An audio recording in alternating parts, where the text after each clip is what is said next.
So welcome back, and our leadoff for the second half is UW-Madison. So is it, who's presenting? That's us. And I just realized that our name is just our school's name and you can't see our name. So we'll have to introduce ourselves and y'all have to remember them from here. We'll make it work. Okay, sounds good. Thank you. All right, go ahead whenever you're ready. Great. Let me share my screen. Here we go. All right. So first of all, thank you for the multiple choice quiz. It's the only thing that I remember how to do as a medical student. So I am Rufus. I'm Miriam. And we are from the University of Wisconsin-Madison. And we're going to present today about type 2 diabetes prevention. So basically the problem is there's a chronic lack of access to understanding our own metabolic health when it comes to prediabetes and diabetes. In other words, the average person doesn't necessarily have access to the biomarkers that reflect their metabolic health. And it's worse for some groups than other groups. So what does this lead to? It leads to poor diagnosis, inaction, and expensive healthcare. So under the umbrella of poor diagnosis, we have underdiagnosis. So of the 88 million people who have prediabetes, 84% of them don't know it. We also have an overdiagnosis problem, which is that the gold standard for diagnosing prediabetes, hemoglobin A1C, tends to overdiagnose Black folks with prediabetes and diabetes because it overestimates their glycated hemoglobin.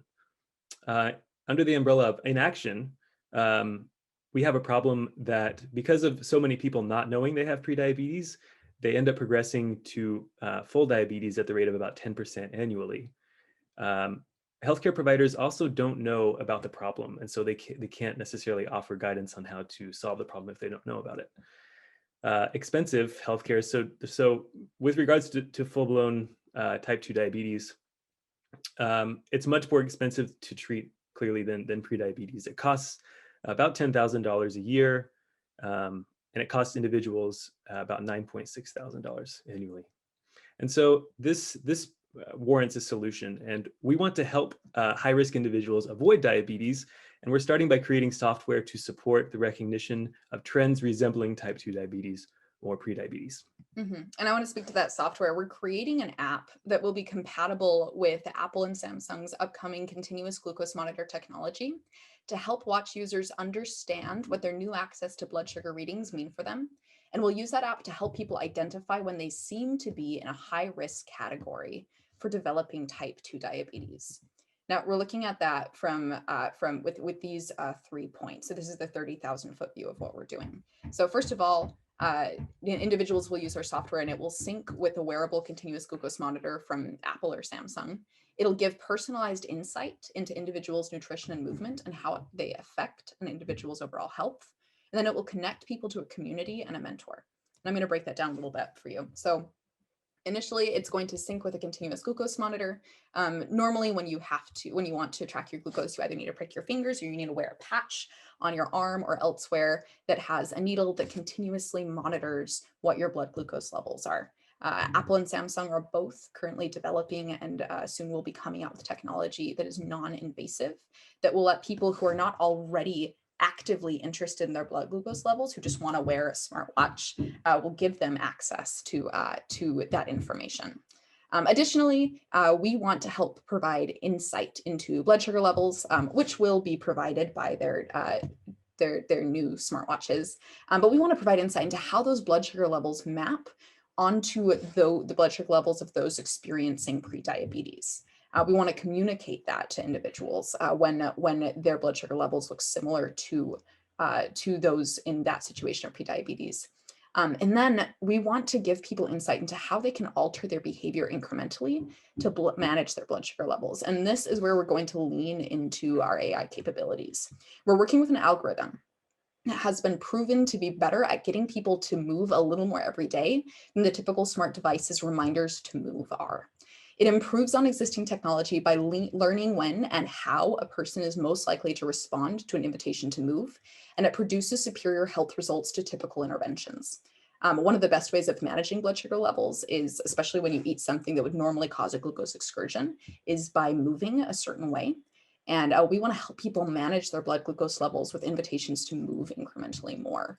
And that could also be used when someone is already moving, they're already moving actively. We will let them know if they are moving at the right pace and in the right zone to significantly impact their blood glucose levels. And finally, we want to lean into the aspect of community. We've been talking with dozens of people who have been diagnosed with prediabetes at some point in their lives. And one thing we're hearing over and over again is how crucial it is to have social support through this circumstance. It's a life-changing diagnosis for many people. It's a wake-up call for a lot of people who know someone who has type 2 diabetes and are afraid of getting there themselves. And the people we've talked with who have been able to reverse prediabetes say that their community has been inseparable from their success in reversing their prediabetes. And so we want to give people access to a team of people who are currently going through their pre-diabetic experience, and also to a mentor who has had prediabetes and successfully reversed it and is volunteering to advise people. And what this looks like from a user experience, I'll run through that really quick. An individual will purchase a qualifying smartwatch and explore the blood sugar feature on the smartwatch, maybe become curious about how it works. They'll discover our app. We've got a lot of ideas of how that'll happen, but for purposes of this presentation, it'll be advertised as a solution to help people interpret and control the blood sugar readings from their smartwatch. They'll subscribe to the free version of our app and start to learn about their blood glucose trends. Then they'll learn from the app that their trends are either normal or resemble those of someone who is diabetic or pre-diabetic. At that point, they'll decide that this is something they want to do. They'll set a goal to normalize their blood sugar levels. At this point, they have the option of logging food, specifically at troughs and peaks of their blood sugar levels, to learn how different foods and different portions of foods and different timings of eating foods, especially the foods they typically eat, influence their blood sugar levels long-term and influences their goals. They'll be connected to a community of people who are going through the same process, including a mentor, and they work until they normalize their blood sugar levels and have the option of serving as a mentor for a new participant. And at that point, they'll downgrade from the goal-based premium version to a simpler database accessible version, which is sustainably priced and would allow individuals access to culturally appropriate food substitutions and recommendations for whatever they're eating when they want to continue to monitor their blood glucose levels. Pass back to you. So just going back to the former slide, this does happen to impact certain communities more than others. Some of the good news in that direction is that it just so happens that from a Pew Research study, people who are groups of people who are more impacted by prediabetes and diabetes just so happen to utilize smartwatches and fitness trackers more often than people who don't. So that's something that we found quite interesting. As you can see by this, both Latinx and Black populations have higher rates of smartwatch and fitness tracker ownership than do whites. And so this is a reflection of what I just spoke about, but there are racial disparities clearly between groups of people who experience prediabetes and diabetes. Mm-hmm.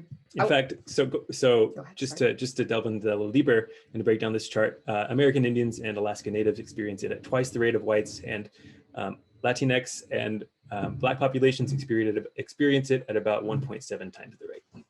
Yeah, we're running out of time, but I want to briefly humanize this experience. Julianne is one of the people we talked with in this experience. She was diagnosed as pre-diabetic right after her first pregnancy, and she struggled to get information on what she needs to do to avoid developing diabetes. Her doctor, when she was diagnosed, told her you should exercise more. And she explained, I spend all day chasing 3 kids. What can I do to exercise more? And the doctor responded, you should do more than just chasing kids around. And of course, we can't rely on an anecdote like that, right? To assume that all doctors are like that. But we've heard from many people that they've had experiences that have told them that that they are responsible for fixing this themselves, and they haven't felt empowered to know how to go about fixing it themselves. And it's been extremely frustrating.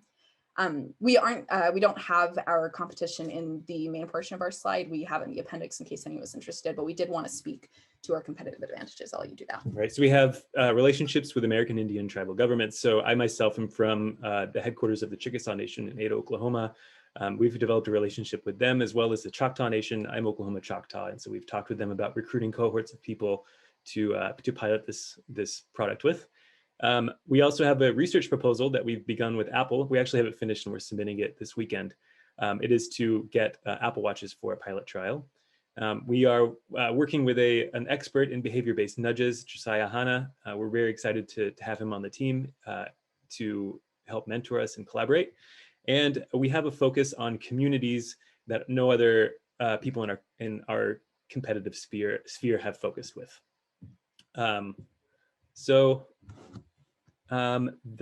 Let's see.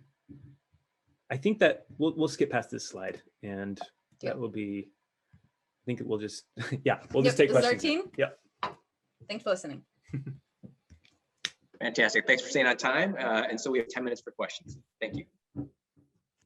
Thanks. This is really interesting. I have a couple of questions. So I use Noom, and in the beginning I was like really into it, and then I fell off, right? So curious as to, a lot of people get into fitness tracking apps and then they kind of fall off. So how do you plan on keeping people engaged so they actually continue to use it?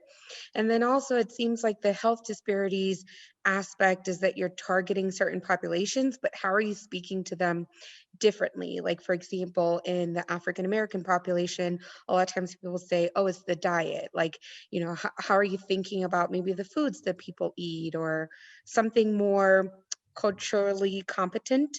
Because it seems a little widespread, except for the targeting of the populations. Does that make sense? Yeah, it Yeah. does. You want to speak to the latter first, and I'll speak to Noom? Yeah. So in discussing that latter question of like culturally appropriate recommendations, it's a great question, because we too also, we didn't want to make the mistake of just imposing our own will and like programming that in from the beginning. So we talked with the Chickasaw Nation specifically and other groups, and it's interesting because they're like, you know, we talked to a lady who's in charge of diabetes prevention at the Chickasaw Nation, and she said the main thing that we've had struggles with is that people come in and they're like, okay, so you should eat tilapia. Tilapia is a really good option. And the people who are, you know, going through the program are like, I don't know how to work with tilapia. I know how to work with catfish, and they're like, catfish, and they're just not speaking on each other's terms, right? And so like, I think the main thing that we want to focus on with regards to like really speaking to the populations we're trying to target is talking to the people we're trying to target. I know it sounds kind of redundant, but it's something that we've really focused on, because there are regional and geographic differences in the way people consume food. There's also, you know, even within the same city. And so I think you can be smart about the way that you make recommendations and use AI and augmented intelligence specifically to create custom recommendations from food that people are already familiar with. So I think that's something we'll bake in from the very beginning. Mm-hmm. Yeah, well said. And speaking to your question about Noom specifically, many of the people we've talked to in this situation have used Noom. Some have liked it and some haven't. I have used Noom in the past. I think Noom it leans into the idea of cognitive behavioral therapy, and like we're gonna trick you into lifestyle change and everything. We are planning on using principles of cognitive behavioral therapy, first of all, but second, we are creating a value add that Noom does not have. Noom delivers information. Noom is an educational database, right? And it doesn't give you any insight into yourself necessarily. And whereas what we want to do is we want to create something that people can use to understand themselves better long term. And also we want to go straight to the metric that is going to be most useful in controlling health. Weight is in most cases a symptom or just a biological fact. And relying on weight, some people can gain and lose weight much easier or worse, and it can get extremely discouraging if you really want to gain or lose weight and to not feel like you have control over that. However, what we're working with blood glucose levels, it is much more controllable, especially on a day-by-day basis, whereas something I do today isn't going to affect my weight today. We have a lot of optimism in this. In other words, with that we can make this something that that people feel like they have more control over. And I will say just one more thing, that the people we've talked with, those who have wanted to lose weight before, were spurred to action more by the realization that they might be facing type 2 diabetes than they were by the desire to lose a couple of pounds. So, we don't have a golden bullet for this, but we're very much thinking about that. In other words. Thank you. Thanks for your question. I have a question, and don't take this the wrong way, but you said something earlier in your presentation about the application being free, and then the second part is you will, kind of move it to a sustainable or a manageable cost to kind of go forward with the achievements that you gain from using your application. And so I'm concerned about you baiting and switching people. I don't want them to think that they get toward the end point and then they have to pay a lot of money to keep going. Can you talk about that a little bit? Yeah, absolutely. And we did not talk too much about our business model or the business ecosystem in this, just because of the nature of this pitch competition. But yeah, we can absolutely speak to that. This is, I will say initially, this is something we're still developing. We want to focus on making sure we have the technology right and the product right before we jump to a business model. But the current vision of the business model is to have a free app that can help, that can tell you, once you have one of these smart trackers, right, that will tell you what you're seeing and your blood sugar levels means for you. So for instance, if your blood sugar levels resemble that of someone who has prediabetes, we're not a diagnostic app, we're not going to tell you have prediabetes, but we're going to say, hey, this is what this looks like. If you want to engage, if you want to subscribe to our program, we will help you get to the point that you can normalize your blood sugar levels. And all of that is transparent. We mentioned Noom earlier. Noom has a model where you subscribe until you get to the point that you want to get to, and then you're done, right? You no longer subscribe. And our thought is that if people want to continue to have access to some of the database content after they complete the blood sugar normalization program, that will cost us a lot of time and effort to upkeep, then it'll go from a monthly subscription price of, we haven't decided, but maybe $10 or $15 to something like 99 cents is what we're looking at. Okay, thank you. I have a question. You mentioned the community focus, which is excellent. How are you placing individuals that you're engaging with in the communities? Because when we think about behavioral changes, ideally it would be amongst people who they either relate to, similar background, what have you. So how do you place people in their communities where those nudges may actually work?